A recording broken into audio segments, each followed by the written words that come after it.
Hi, I am Amelia Fabricius, and this is Module 8, Legal Aspects of Teacher Evaluations.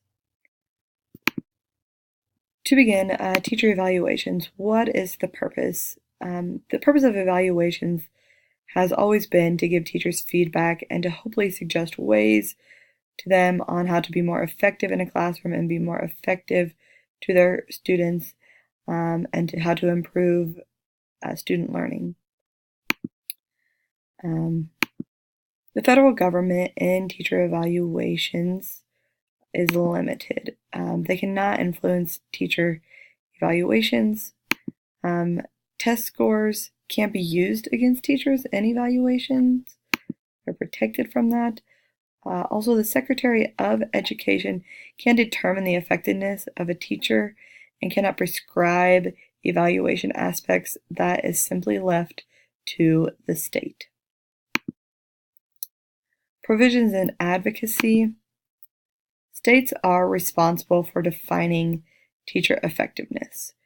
Each teacher is responsible for creating their own goals, long-term, short-term, and interim. They are also gauging the performance beyond just test scores. They are looking at much more than just those nationwide test scores, and they are determining if their teachers are effective in other ways. They also must implement evaluation systems that provide evidence of high student success.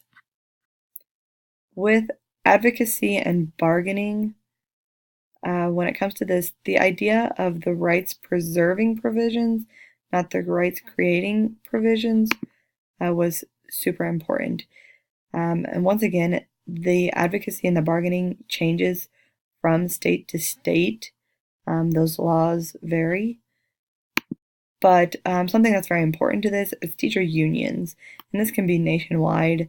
You can join a union, and these unions are going to protect teachers in many different ways, and it's going to protect a teacher on maybe what they find to be important, and they can reach out to those unions and be a part of those if they feel like that's something that they want to do.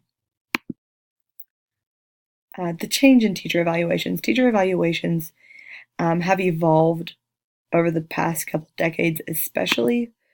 The purpose is still there, but how to go about actually achieving that has been changed. Once upon a time, teachers were observed, student work was looked at, they evaluated lesson plans, they had a rubric and a checklist, and that was the majority of the focus there.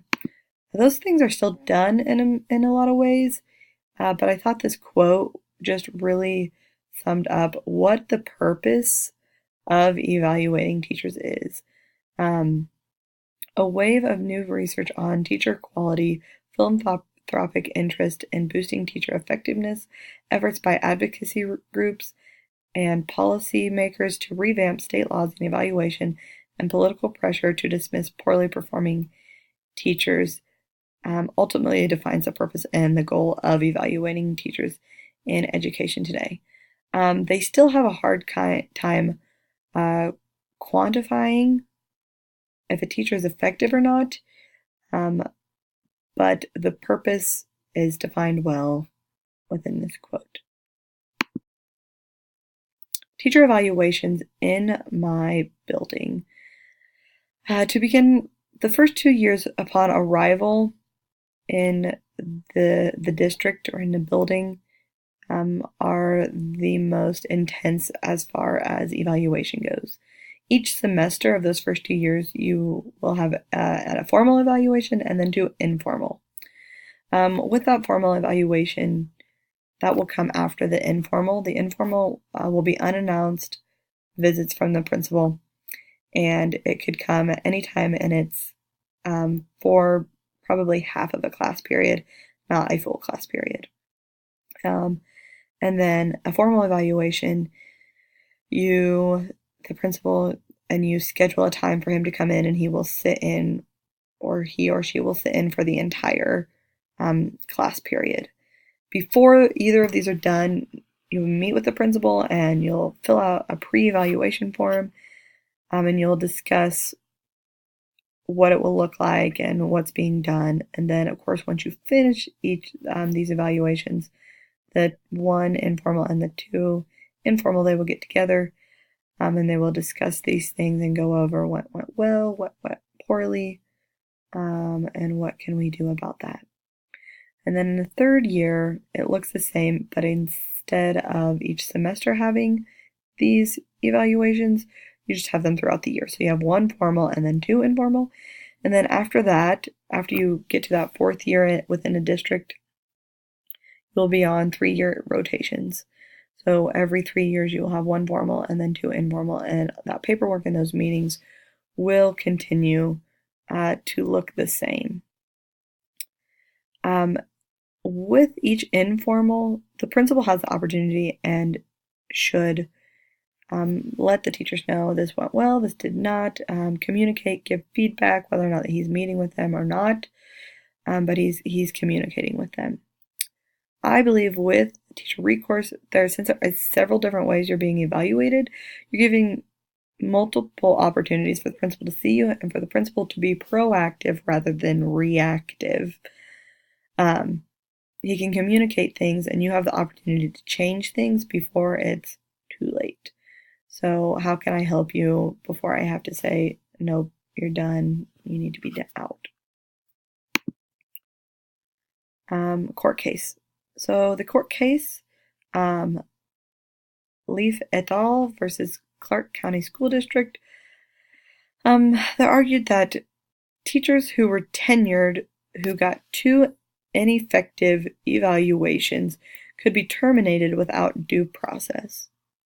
The teachers have taken it to court. They've argued that teachers who have been given tenure should have the right to due process and they should not just be terminated without it. And this court case, the status has not been determined. It is still in progress and it started in 2011.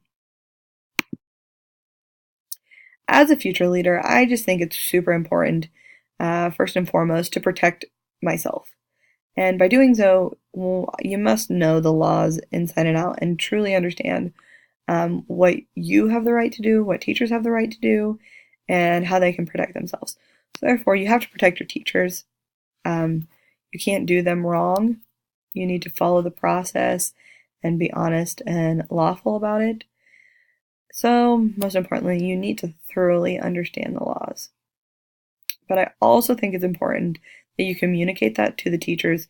You let them know what the laws look like, how they can be protected, and what the expectation is.